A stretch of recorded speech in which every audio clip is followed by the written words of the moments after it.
oh, I took your advice. I bought a house. I'm going to make some money. I said, at the top of the frickin' market?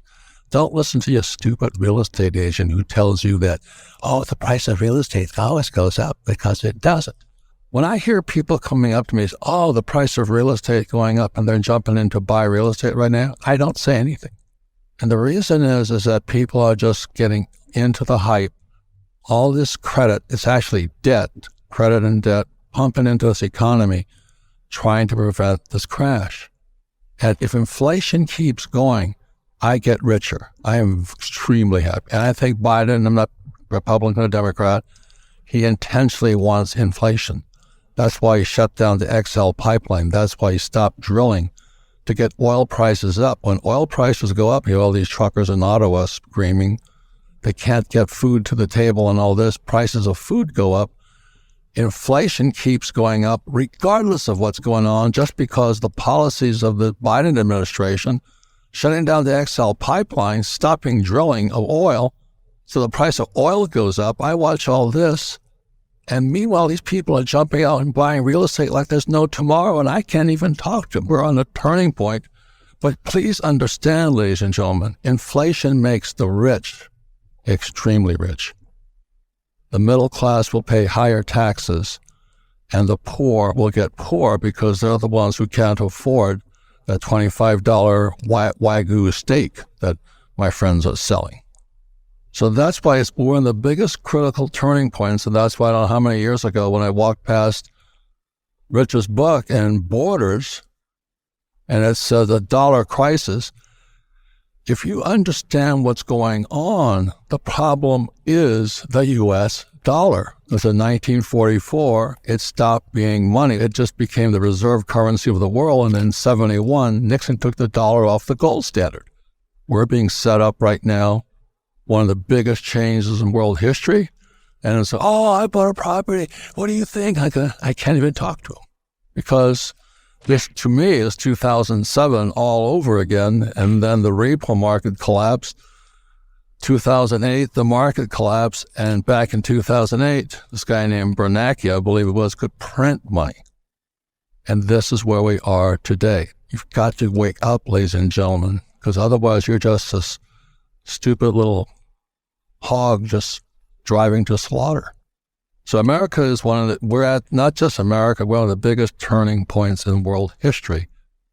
And like there was Rockefeller, one of those guys said is, when shoe shine boys are giving you stock tips, time to get out.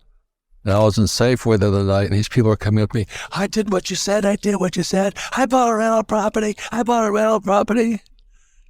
And I came back home and I said to Kim, time to sell. It is so dangerous, but you can't talk somebody out of it because they drank the Kool-Aid. So that's why I'm really honored to have a dear friend, Richard Duncan, been friends for years. He helped Kim and I time the last turn back in 2008. We made fortunes because while everybody was selling, we were buying. And that time has come again. And so that's why please listen to what Richard Duncan has to say. A few months ago, the Fed was still creating $120 billion every month. And then in November, they said they were going to start tapering that, reducing that by $15 billion a month. The very next month in December, they said they're going to double that and reduce it by $30 billion a month. And that meant that it's going to come to a complete stop. The money printing is going to end totally early next month. No more printing next month. No more printing. And then the real blow came because in early January, they started letting it be known that they were planning to do the opposite.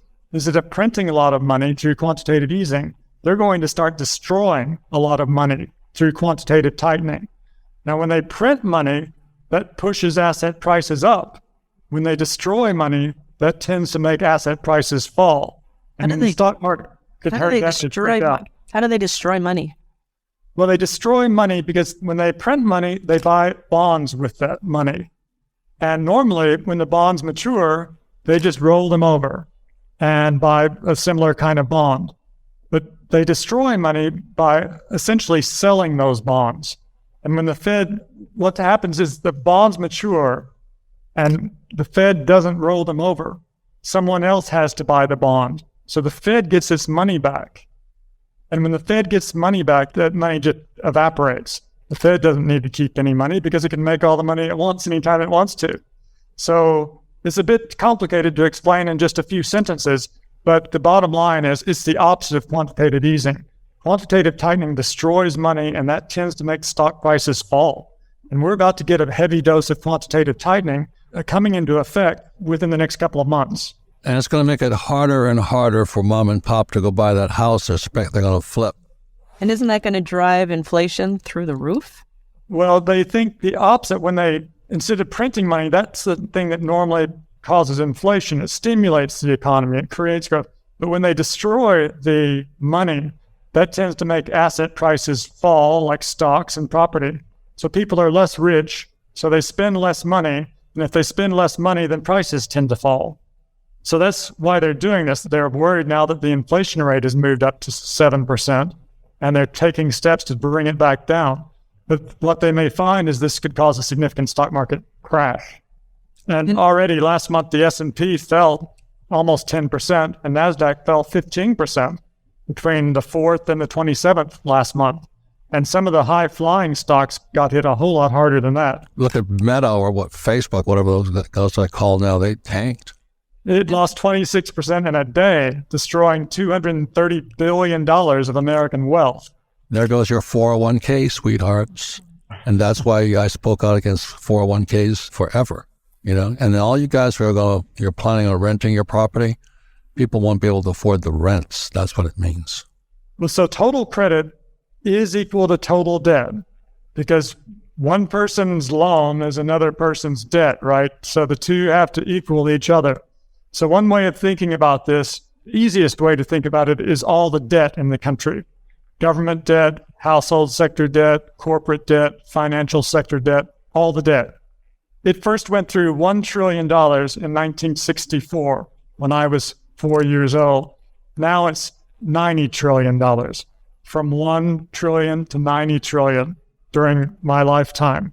And this credit explosion, which would not have been possible if we had remained on a gold system where dollars were backed by gold. But this explosion of credit has transformed the world. Wait, Richard, hang on. You're speaking like an economist again. Credit is what the Fed and the Treasury allow people to get to the big banks like Wells Fargo and all that. And that credit that allows people, the banks, to send out debt. So the corporations and individuals come in and they take credit and they turn it into debt, but it's the same thing. So by creating credit, debt could explode. Am I correct on that or incorrect? No, I think you put that exactly right. Yeah, credit's not a word people use. They use credit card, but they think about debt, their household debt. So that's what I'm saying. We don't teach economists. We teach everyday mom and pop who is trying to speculate on their 401k or their house. The reason I tend to use credit is because I say this system that we have now is not capitalism, it's creditism. Yes. Creditism sounds better than debtism. I tried that. Creditism works better. Capitalism to creditism. Credit growth drives economic growth now. We're dependent on it. Yeah, what Richard is saying is the way America grew was because we produced products. Now we don't produce products, they create credit or debt. Am I correct on that one? That's right. Instead of our economy being driven by investment and savings, as it used to be, is now driven by credit creation and consumption, and more credit creation and consumption. And that's been great. The problem is it requires credit growth to survive. If credit contracts, we have a depression. And that has made us dependent now on government borrowing and government spending to keep us out of depression. So if you're going to buy, I don't know how many people, I took your advice. I bought a house. I'm going to make some money. I said, at the top of the frickin' market? And what about all these guys in these 401ks? 401ks came into existence in 1974. It was called ERISA. And I just speak out against 401ks because I would get censored with this one. But 401ks are like a condom. It gives you a false sense of security when you're being screwed. Do you know what I mean? And if this market crashes, when they raise these interest rates, if they do, your 401k turns to 201k. Just as you get ready to retire. All you old guys like me, hear what I'm saying? If they raise interest rates because they're going to stop inflation, your 401k may be toast. I'm not saying it's going to happen. Or if you're a millennial and you got mom and dad who are living in la la land with their 2 401ks, you might be in serious trouble.